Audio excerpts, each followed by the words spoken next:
సింగపూర్లో సీఎం చంద్రబాబు పర్యటన కొనసాగుతోంది. స్టార్టప్ వెంచర్ క్యాపిటలిస్టులతో రౌండ్ టేబుల్ సమావేశంలో సీఎం చంద్రబాబు పాల్గొన్నారు. సింగపూర్లోని భారత హై కమిషనర్ శిల్పక్ అంబులే, మంత్రి P Narayana, Singapore startup venture క్యాపిటలిస్టులు ఈ సమావేశంలో పాల్గొన్నారు. ఇప్పుడు భారత్ నిద్రపోతున్న ప్రాంతం కాదు, సంస్కరణలతో దూసుకుపోతున్న అతిపెద్ద ఆర్థిక శక్తి అని చంద్రబాబు అన్నారు. ప్రధాని మోదీ లాంటి ఆధునిక ఆలోచనలున్న వ్యక్తి దేశాన్ని ఓ అద్భుతమైన వేగంతో అభివృద్ధి చేస్తున్నారని తెలిపారు.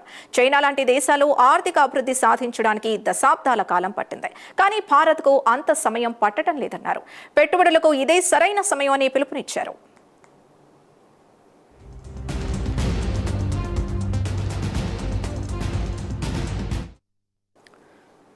మరింత సమాచారం మా కరెస్పాండెంట్ శ్రీహరి అందిస్తారు. శ్రీహరి, చంద్రబాబు సింగపూర్ పర్యటన మొదటి రోజు ఎలా సాగుతోంది?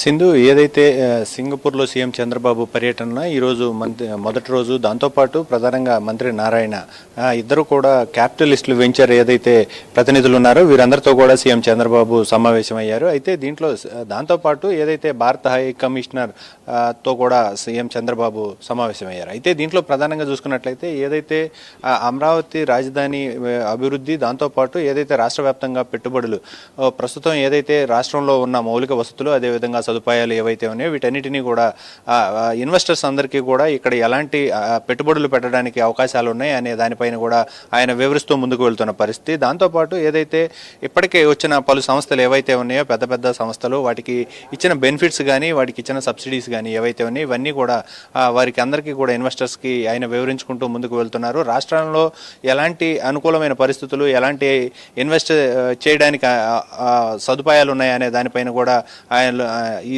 సమావేశంలో అయితే చర్చిస్తున్న పరిస్థితి. అయితే దీంట్లో ప్రధానంగా చూసుకున్నట్లయితే ఏదైతే ఇన్ఫ్రాస్ట్రక్చర్, ప్రధానంగా ఎలక్ట్రికల్ కానీ, అదేవిధంగా రోడ్స్ కనెక్టివిటీస్, దాంతోపాటు ఏదైతే పోర్ట్లు ఏవైతే ఉన్నాయో రాష్ట్రంలో ఉన్న అంటే ఆదాయానికి మరింతగా అభివృద్ధి చేసేందుకు ముందుకు వచ్చే విధంగా పోర్ట్ కనెక్టివిటీస్, దాంతోపాటు పోర్టుల నుంచి ఎలాంటి డెవలప్మెంట్ చేయొచ్చు అనే దానిపైన కూడా ఆయన వివరిస్తున్న పరిస్థితి. దాంతోపాటు అమరావతి రాజధానిని ఎలా ముందుకు తీసుకువెళ్ళాలి, దాంతోపాటు ఎలాంటి అభివృద్ధి చేయొచ్చు అనే దానిపైన అక్కడ సింగపూర్లో ఉన్న విధి విధానాలు, దాంతోపాటు అక్కడ ఉన్న ఏవైతే ఆర్థిక సంస్కరణలు ఏవైతే ఉన్నాయో వాటన్నిటినీ కూడా అవలంబించాలి, ఇక్కడ కూడా ఇంప్లిమెంటేషన్ చేయాలని చెప్పని అయితే భావిస్తున్నారు. అయితే ఈ నేపథ్యంలోనే అమరావతి రాజధానికి ఇప్పటికే ఏదైతే సింగపూర్ ప్రతినిధులతో కొన్ని ఒప్పందాలు అయితే కుదుర్చుకున్నారు. దాంతోపాటు అమరావతి రాజధానిని మరింతగా డెవలప్ చేయాలి. దీంతో ఏదైతే అమరావతి రాజధానిలో ఉన్న రోడ్ల కనెక్టివిటీస్ కానీ, అదేవిధంగా డ్రైనేజ్, ఎలక్ట్రికల్, దాంతోపాటు ఏవైతే ఇన్ఫ్రాస్ట్రక్చర్ ఉందో వాటన్నిటినీ కూడా అక్కడ ఉన్న విధి విధానాలని ఇక్కడ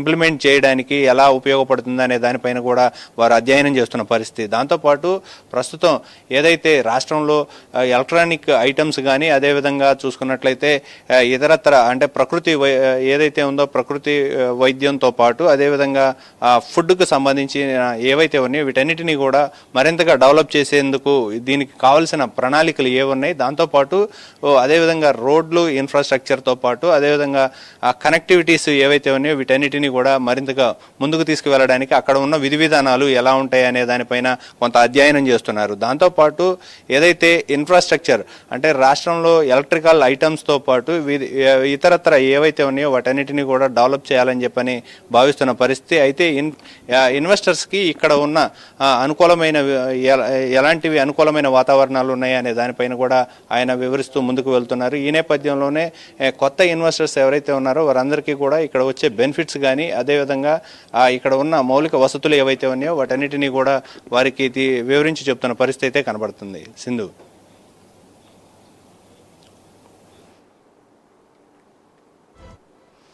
All equipment of medical devices and also wearables. Now we have started drone city, manufacturing, training, applications, everything, either civilian or military applications. We are starting space city. Earlier we used to launch from Sriharikota, only satellites.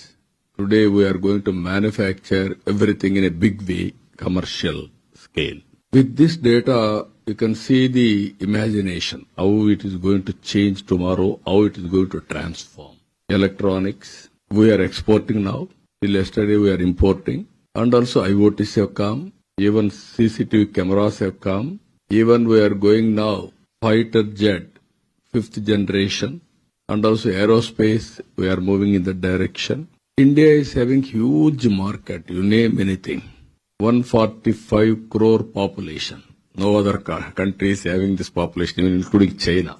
China population is diminishing. India population is standard, or I can say still it is maintainable, it will increase.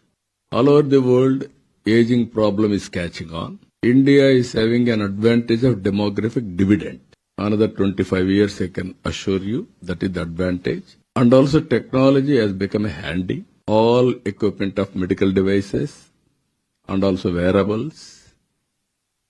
Now we have started drone city, manufacturing, training, applications, everything, either civilian or military applications. We are starting space city. Earlier we used to launch from Sriharikota, only satellites. Today we are going to manufacture everything in a big way, commercial scale.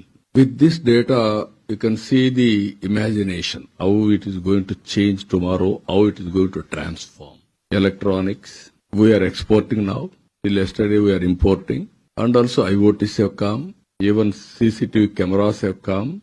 Even we are going now, fighter jet, 5th generation. And also aerospace, we are moving in that direction. India is having huge market, you name anything. 145 crore population.